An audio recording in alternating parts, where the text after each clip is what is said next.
बिस्मिल्लाहिर्रहमानिर्रहीम। Our today's lecture is about circle of Willis, जो कि बेसिकली ब्लड सप्लाई प्रोवाइड करता है हमारे पास ब्रेन को। ठीक है, तो सबसे पहले हम स्टार्ट करते हैं। सर्कल ऑफ विलिस के दो कंपोनेंट्स होते हैं, एक इंटरनल कैरोटिड आर्टरी बना रही होती है, दो पार्ट्स होते हैं, और एक हमारे पास वर्टेब्रल आर्टरीज आ रही होती हैं। ठीक है, ये हमने बना ली दो वर्टेब्रल आर्टरीज। तो जो दो वर्टेब्रल आर्टरीज आ रही होती हैं उनके फर्स्ट ऑफ ऑल जब वो मेडुला से गुजर रही होती हैं तो उससे पहले वो दो ब्रांचेज देती हैं जो कि होती हैं पोस्टीरियर स्पाइनल। ठीक है, और उसके अलावा एक ब्रांच देती हैं जो कि दोनों पार्ट से आती है, वो होती है एंटीरियर स्पाइनल। एक एंटीरियर स्पाइनल, दो पोस्टीरियर स्पाइनल, और उसके साथ साथ एक ब्रांच देती है जो कि होती है PICA. PICA mean posterior inferior cerebellar artery. Mostly vertebral artery join करने से पहले ही यह ब्रांच दे देती है। देन क्या होता है, फिर ये बनाती है बेजलर आर्टरी। ठीक है, बेजलर आर्टरी बन जाती है on fusion of two vertebral arteries. ठीक है, दो वर्टेब्रल आर्टरीज मिली, बेजलर आर्टरी बन गई। अब हम देखते हैं बेजलर आर्टरी की ब्रांचेस। तो जैसा कि हमें पता है कि बेजलर आर्टरी के बनने से फौरन पहले पाइका ओरिजिनेट हुई थी, तो अब हम क्या ओरिजिनेट करेंगे, AICA. AICA mean anterior inferior cerebellar arteries. ठीक है, दोनों तरफ anterior inferior cerebellar arteries drive होगी। देन हमारे पास होंगी स्मॉल पोंटाइन आर्टरीज। ठीक है, जो डायरेक्टली पोंटाइन को सप्लाई करेंगी। And further we have superior cerebellar arteries. ठीक है, and the last and the terminal branches of the basilar artery are posterior cerebral arteries. ठीक है, अब ये होगी हमारे पास पोस्टीरियर सेरिब्रल आर्टरी। ठीक है, लास्ट टर्मिनल ब्रांचेस।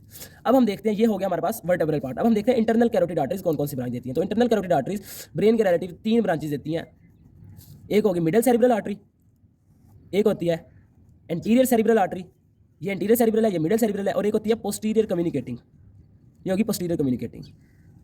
सो पोस्टीरियर कम्युनिकेटिंग, मिडल सेरिब्रल और एंटीरियर कम्युनिकेटिंग, और एंटीरियर सेरिब्रल, मिडल सेरिब्रल और पोस्टीरियर कम्युनिकेटिंग। तो ये दो एंटीरियर सेरिब्रल ओरिजिनेट हो रही है इंटरनल कैरोटिड से, वो आपस में मिलती हैं एंटीरियर कम्युनिकेटिंग आर्टरी से। तो इस तरह हमारा circle of Willis, this is called circle of Willis. ये हमारा सर्कल ऑफ विलिस कंप्लीट हो गया, और इसी हम मैप से पूरे सीएनएस की आर्टीरियल सप्लाई कर सकते हैं। सो अब हम इसको लेबल कर लेते हैं। यहाँ से हम स्टार्ट किए थे, तो ये था vertebral artery. Vertebral artery, vertebral artery ने बेजलर आर्टरी बनाने से पहले दो पोस्टीरियर स्पाइनल आर्टरीज दी थी, पोस्टीरियर स्पाइनल, और एक जो कि दोनों तरफ से आकर मिलकर बनी थी एंटीरियर स्पाइनल दी थी। फिर बेजलर आर्टरी से बनाने से जस्ट पहले दो आर्टरीज राइज हुई थी दोनों तरफ से, जो कि थी पाइका, यानी कि पोस्टीरो inferior cerebellar arteries.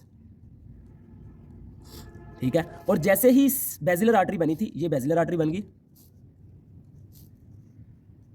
Baszler artery ने अपनी पहली ब्रांच दी, दैट इज आइका, यानी कि एंटीरो इंफीरियर सेरिबेलर आर्टरी। फिर डायरेक्ट पोन्स को ब्रांचेस दी बेजलर आर्टरी ने, दैट आर कॉल्ड पोंटाइन आर्टरीज।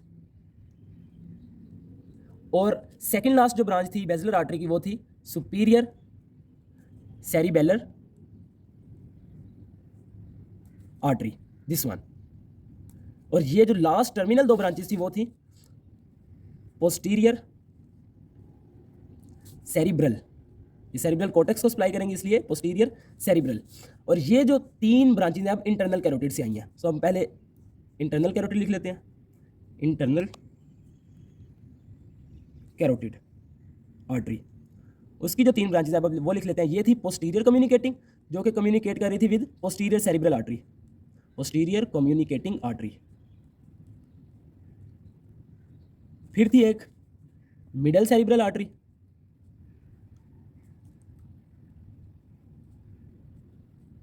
जो कि होगी ये वाली।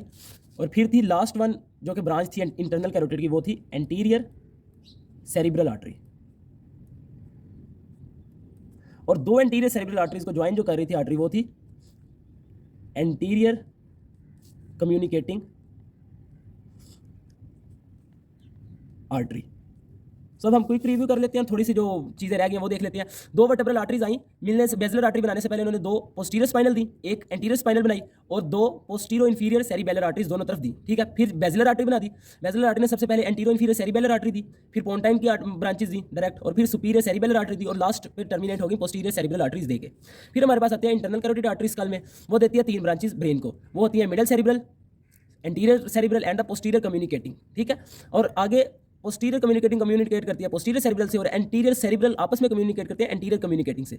इसके अलावा 2-3 बातें हैं वो मैं बता देता हूँ, वही है कि इंटरनल कैरोटिड आर्टरी इसके अलावा कोरोइडल आर्टरी भी देती है, जो कि सप्लाई करती है वेंट्रिकल्स को for the formation of CSF, ठीक है। ये कोरोइडल आर्टरी भी देती है। और जो लास्ट बात है वो ये है कि middle cerebral artery, anterior cerebral artery और पोस्टीरियर सेरिब्रल आर्टरी, इनकी आगे फर्दर ब्रांचेस भी हैं। वो कौन कौन सी हैं? 2 ब्रांचेस हैं, एक है कॉर्टिकल यानी कि कॉर्टेक्स से कॉर्टिकल एरिया को सप्लाई करेंगे, और एक है सेंट्रल एरिया ऑफ ब्रेन को सप्लाई करेंगे। इसी तरह एंटीरियर सेरिब्रल की भी 2 ब्रांचेस हैं, कॉर्टिकल एंड द सेंट्रल, ठीक है। अब हमारे पास रहेगी पोस्टीरियर कम्युनिकेटिंग। जो पोस्टीरियर कम्युनिकेटिंग है उसकी 3 है बेसिकली, इसकी 3 ब्रांचेस आएंगी, cortical, central and the choroidal. Cortical का वही फंक्शन है कि कॉर्टिकल एरिया, सेंट्रल का वही फंक्शन है सेंट्रल एरिया, कोरोइडल है वो स्पेसिफिक होती है inferior horn of the lateral ventricle, उसको सप्लाई करती है for the formation of CSF। एक इंटरनल कैरोटिड की होती है वो जनरलाइज्ड फॉर्म में सप्लाई करती है वेंट्रिकल्स को, ठीक है। ये हमारे पास है सर्कल ऑफ विलियस और आर्टरीज सारी, ठीक है। एक बात इसमें और है वो ये है कि पोस्टीरियर इंफीरियर सेरिबेलर आर्टरी कभी कभार बेसिलर आर्टरी से भी ओरिजिनेट होती है एज एनाटॉमिकल वेरिएशन।